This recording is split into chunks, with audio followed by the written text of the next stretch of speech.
안녕하세요. 썰처녀입니다. 구독과 좋아요는 썰처녀에게 큰 힘이 됩니다. 오늘의 사연 시작하겠습니다. 결혼 10년 차, 경기도에 살고 있는 40대 남자입니다. 우리 부부는 이세에 대해 망설이고 있을 때쯤 예상치 못하게 아이가 생겼습니다. 그래서 와이프는 일을 그만두고 육아에 전념하게 되었습니다. 부모님을 일찍 여인 저에게 장모님과 장인어른을 친부모라고 생각하고 모셨습니다. 와이프는 오빠와 여동생이 있는 둘째 딸로 태어나 부모님의 사랑보다는 양보하는 거에 익숙하다고 늘 이야기했습니다. 그래서인지 가끔 보면 너무하다 싶을 때가 있었습니다. 얼마 전 병원에서 근무하는 친구에게 건강검진을 받을 수 있는 티켓 4장을 선물 받았습니다. 그래서 우리 부부 거를 빼놓고 나머지 2장은 장모님, 장인어른께 선물했습니다. 와이프는 김서방 친구가 4장 줬는데 우리랑 엄마 아빠 넷이 가서 받으면 좋을 것 같아. 예약하려고 하는데 시간 어때요? 라고 물었고, 장모님은 너는 집에만 있고 튼튼한데 그걸 왜 받으려고 하니? 요즘 너네 오빠 기력이 없어 보이더라. 너 대신 오빠가 받는 게 어떠니? 라고 제가 있는 자리에서 묻는 거였습니다. 그건 아니다 싶어. 저희 부부도 안 받은 지 오래돼서 받아야 해요. 장모님, 제가 또 생기면 말씀드릴게요. 하고 대답했습니다. 제 말에 민망했는지 장모님은 자네도 쟤 튼튼한 거 알잖아. 밥도 잘 먹고 라고 말해. 장모님 그건 아니죠. 건강검진은 주기적으로 받는 게 좋아요. 라고 재차 말했습니다. 옆에 듣고 있던 장인어른은 자네는 장모가 말하면 네 알겠습니다 하면 되지. 왜 그렇게 토를 다나 하셨고 아니요 아버님 토를 다는 게 아니고요. 제가 받아서 와이프 해주는 건데 굳이 그걸 형님한테 드리라고 하시니까 맞지 않는 것 같아서요. 라고 말하니 두 분은 입을 삐죽대며 아무 말씀 없으셨습니다. 대화할 때는 대수롭지 않게 생각했지만 무시하듯 말하는 두 분을 보며 곰곰이 생각하니 그동안 와이프가 같이 살면서 얼마나 스트레스를 받았을까 생각하게 되었습니다. 그렇게 진료를 위해 예약을 하려고 하는데 와이프는 나 빼고 오빠랑 당신이랑 하는 게 좋을 것 같아 라며 말했습니다. 그게 무슨 말이야? 우리 그때 같이 하기로 했잖아. 라고 대답하니 아니 엄마가 어제부터 계속 전화와서는 오빠 시켜주라고 해서 나는 건강하니까 괜찮아. 라고 와이프는 말했습니다. 여보, 그건 아니지. 난 당신 건강이 중요해. 그리고 요즘 많이 지쳐있고 힘들어해서 나는 무조건 당신이 받았으면 좋겠어. 내가 장모님께는 따로 연락할게. 그때 말씀드려서 그냥 넘어간 줄 알았는데 당신한테 또 연락하신 건 좀 아니다. 라고 이야기했습니다. 와이프는 제가 전화드리면 싸움이 될 것 같았는지 본인이 하겠다고 했고 바로 연락했습니다. 장모님의 목소리가 너무 커서 전화기를 뚫고 저에게까지 들렸습니다. 어제 오빠 해주기로 마무리한 거 아니니? 또 왜 네가 받는다고 해? 라며 소리치는 소리가 났고 와이프는 아니 김서방이 내가 했으면 좋겠다고 해서 엄마 미안해. 라고 다 죽어가는 목소리로 말하니 장모님은 너가 그때 해준다고 했으니까 그럼 너가 다른 곳에서 예약하던지 해줘. 니네 오빠한테 다 말해놨단 말야. 라며 전화를 끊어버렸습니다. 전화를 끊고 어찌할 줄 모르는 와이프를 보니 그럴 일이 아닌데 기죽어 있는 모습이 안쓰러웠습니다.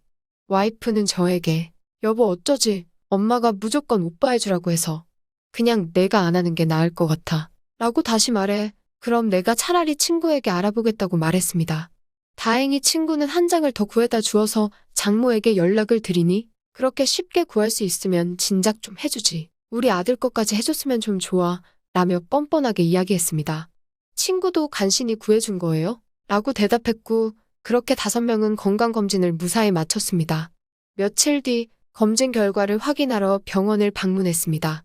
전체적으로 건강하다는 저와는 다르게 와이프는 갑상선암을 진단받았습니다. 암이라는 소리에 우리 둘은 슬픔에 잠겼습니다.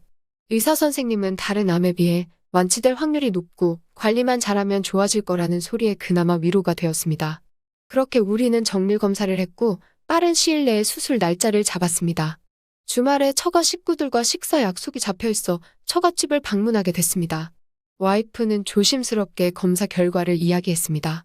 이야기를 듣던 장모님은 갑상선암은 암도 아니야. 괜찮아. 난 또 뭐라고? 너 보험금 좀 타겠다.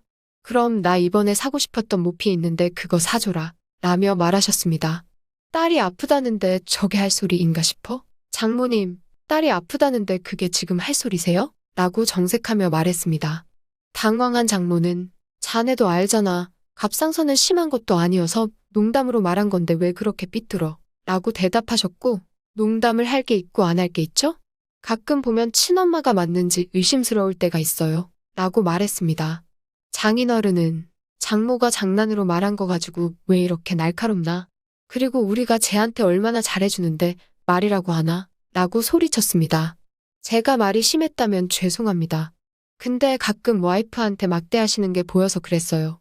제 사람이니까 앞으로 두 분도 조심해 주셨으면 좋겠어요. 라고 말하고 잘 넘어갔습니다. 와이프의 수술은 잘 끝냈고 완치까지는 약 5년 정도 걸렸습니다. 그동안 힘들어했지만 장모님을 비롯해 가족들은 병원 방문조차 하지 않았습니다. 와이프는 다들 바빠서 그럴 거야 라고 늘 이야기했지만 서운해하는 게 눈에 보였고 저는 더 이상 참지 말아야지 생각했습니다. 그렇게 오랜만에 와이프 가족들을 만나러 가는 자리였고 다들 몸은 괜찮냐며 인사했습니다. 장모님은 보자마자 왜 이렇게 야유었어? 하며 손을 잡아주시길래 내가 오해했구나 생각했습니다. 그렇게 이야기를 한참 하던 중 장모님은 그래서 그때 보험료는 많이 나왔니? 치료비하고도 남았지. 라고 물으셨고 그치, 보험 안 들었으면 큰일 날 뻔했어? 와이프가 이야기하니 장모님은 그럼 나 이거 사고 싶은데 하나 사주면 안 되니? 하며 핸드폰을 보여주셨습니다. 옆에 듣자니 화가 나 참을 수 없었고 장모님, 아팠다가 온 딸한테 말하실 내용은 아닌 것 같은데요? 라고 말했습니다. 장모는 자네는 나를 왜 맨날 이상한 사람을 만드나? 라며 언짢아 했습니다.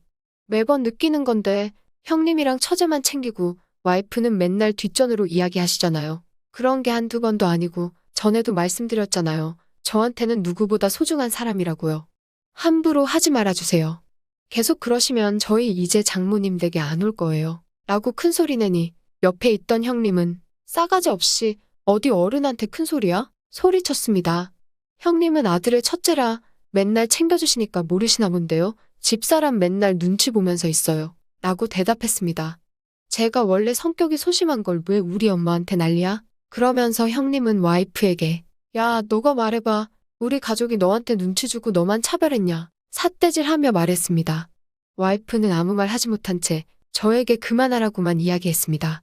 내 사람이 이딴 집에서 이런 대우를 받으며 자랐다고 생각하니 화가 머리 끝까지 났습니다.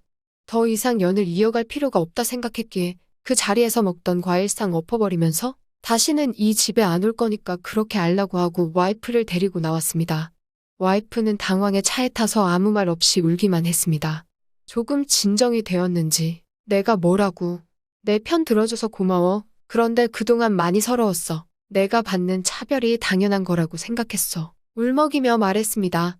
저는 차를 잠시 멈추고 와이프를 꼭 안아줬고 우리는 그날 이후로는 일체 연락도 끊고 방문하지 않았습니다. 그래서인지 와이프는 더 밝아졌고 저의 사업도 날로 승승장구했습니다. 와이프의 사촌에게 들으니 장모님이 가족들 몰래 집 명의를 형님에게 넘겼고 형님은 그 집을 담보로 사업을 하다가 쫄딱 망했다고 했습니다. 그렇게 아들만 챙기더니 그때 연을 안 끊었으면 어쩔 뻔했을까 지금도 생각하면 아찔합니다. 오늘의 사연은 여기까지입니다. 긴 사연 끝까지 들어주셔서 감사합니다. 구독과 좋아요는 썰처녀에게 큰 힘이 됩니다.